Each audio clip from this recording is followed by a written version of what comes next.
मैं आज पहले पहले भी श्रीनगर आया था। उससे पहले मैं जम्मू गया था और फिर वापस मैं श्रीनगर आया, तो मैं जम्मू एंड कश्मीर के पूरे रीजन को, काफ़ी रीजन को कवर किया है। आज जो सहूलियत चाहिए वो पार्टियां नहीं दे सकती, इसलिए कि उन्होंने बराबर अपने परिवारों की चिंता की है, लेकिन आवाम की नहीं। अब हम उनसे रूबरू होकर जब बात कर रहे हैं तो उनके आंखों में जो आंसू आता है उसको भी पोंछने का हम काम कर रहे हैं। हमने बहुत ऐसे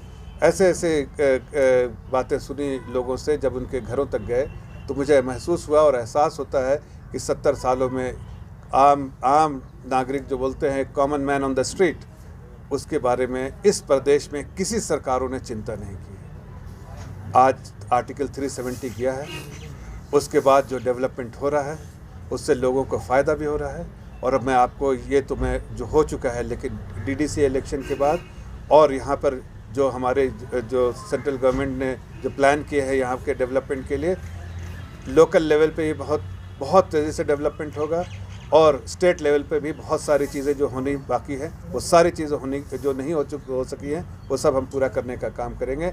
और ये भी बताना चाहता हूँ कि प्रधानमंत्री का बराबर पैगाम रहा है यहाँ के लोगों के लिए कि हम आपकी फ़िक्र करने के लिए खड़े हैं, हम आपके बारे में चिंता करने के लिए खड़े हैं।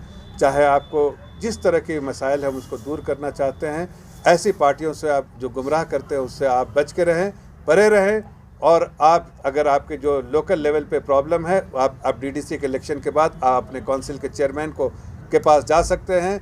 हमने बहुत सारे लोगों से सुना है कि उन्हें जॉब की चिंता है कि वो रेगुलराइज जॉब उनकी नहीं हो सकी है अभी तक।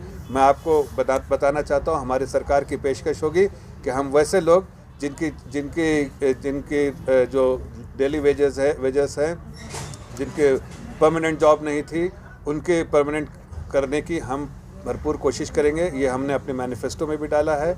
और भी ऐसी जो चीज़ें हैं जिससे यूथ को मेन स्ट्रीम में जोड़ा जाए, यूथ को एक्टिवली उनकी जो एनर्जी को प्रोडक्टिवली यूज़ किया जाए देश के निर्माण में। हम वो हर प्रोजेक्ट लेकर आएंगे जिसमें देश के नेशन बिल्डिंग में और उनकी एनर्जी को सही से चैनलाइज किया जाए, मेन स्ट्रीम में लाया जाए। ऐसी चीज़ें हम यहाँ पर आगे और करने जा रहे हैं। और डीडीसी का इलेक्शन जो है उसमें जो जिस तरह का रिस्पांस आ रहा है, जिस तरह से